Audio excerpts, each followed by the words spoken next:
ভাবছেন আম দিয়ে কী বানাবো? আম দিয়ে আজকে একটা মজার রেসিপি বানাবো। আসসালামু আলাইকুম, ওয়েলকাম টু ইয়াসমিন রেসিপিস। আশা করি আল্লাহর মতো সবাই ভালো আছেন। আমি দুইটা আম নিয়েছি, কাঁচা মিঠা আম, না বেশি টক না বেশি মিষ্টি। তো আমগুলোকে এখন আমি ছিলে নিব খুব সুন্দর করে। আপনারা চাইলে একবারে কাঁচা আম নিতে পারেন বা একবারে পাকা আমও নিতে পারেন, কিন্তু আমার একবারে পাকা বা কাঁচা দুটো একদমই পছন্দ না। এই জন্য আমি কাঁচা মিঠা আম নিয়েছি, একটু টক একটু মিষ্টি লাগবে তাই। আমার চ্যানেলকে সাবস্ক্রাইব করে দিবেন, আমার ফেসবুক পেজ এবং ইনস্টাগ্রাম অ্যাকাউন্ট অবশ্যই ভিজিট করবেন। আমগুলো ছেলা হয়ে গেছে, এখন আমি আমগুলোকে একদম পাতলা করে কেটে নিব।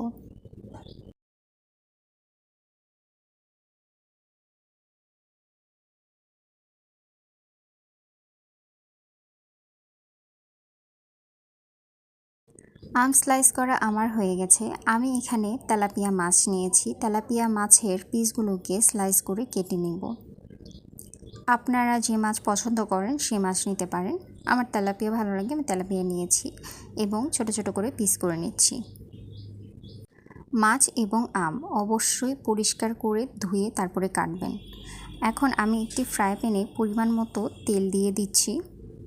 তেল দেওয়া হয়ে গেলে এর মধ্যে এখন আমি 1 কাপের মতো পেঁয়াজ কুচি নিয়েছি। পেঁয়াজ কুচি দিয়ে আমি কিছুক্ষণ ভেজে নিব আগে।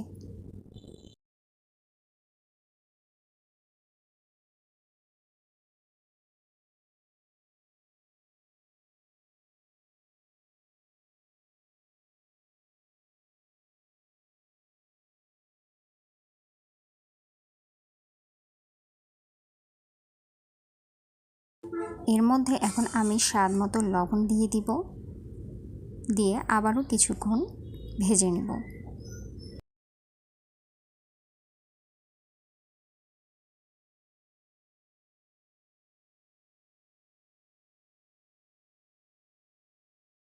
চার চামচ চিনি দিয়ে দিচ্ছি আমি। চিনিটা এখন দেওয়ার কারণ হচ্ছে পেঁয়াজটা অনেক সুন্দর হালকা ব্রাউন কালার চলে আসবে।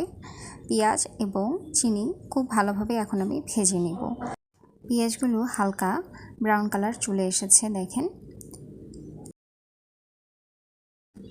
পেঁয়াজগুলো হয়ে গেছে ভাজা। এখন আমি এর মধ্যে 1 চামচ হলুদ গুঁড়ো দিয়ে দিব,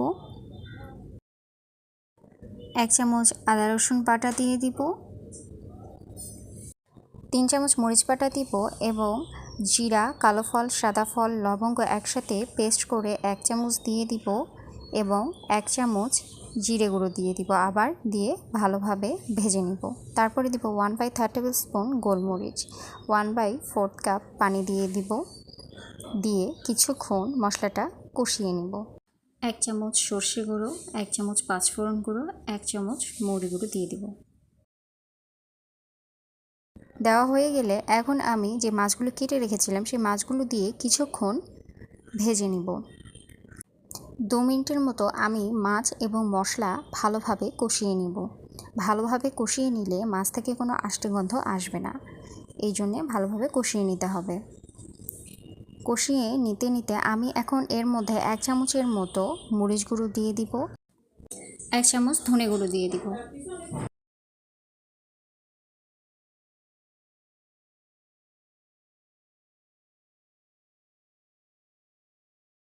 মাছ এবং মশলা অনেকটাই কষানো হয়ে গেছে। এখন এর মধ্যে আমি কেটে রাখা আমের স্লাইসগুলো দিয়ে দিব।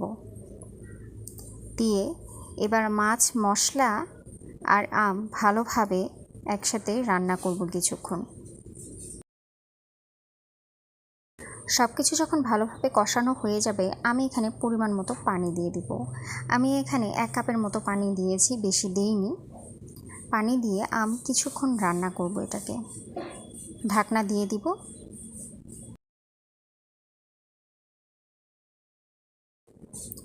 পানি যতক্ষণ শুকিয়ে না গেছে, তেল যতক্ষণ ফ্রাই প্যানে বের না হয়ে গেছে, ততক্ষণ আমি এটাকে রান্না করব। তেল যেহেতু বের হয়ে এসেছে, এখন নামানোর আগে একটু গরম মশলা ছিটিয়ে দিয়ে আমি নামিয়ে নিব। এটি গরম গরম ভাত এবং পোলাওয়ের সাথে সার্ভ করবেন, খেতে অনেক মজা। তো আশা করি রেসিপিটি আপনাদের ভালো লেগেছে। সবাই ট্রাই করবেন, কেমন হয়েছে অবশ্যই জানাবেন। সবাই ভালো থাকবেন। আল্লাহ হাফেজ। আবার দেখা হবে অন্য কোনো নতুন রেসিপি নিয়ে।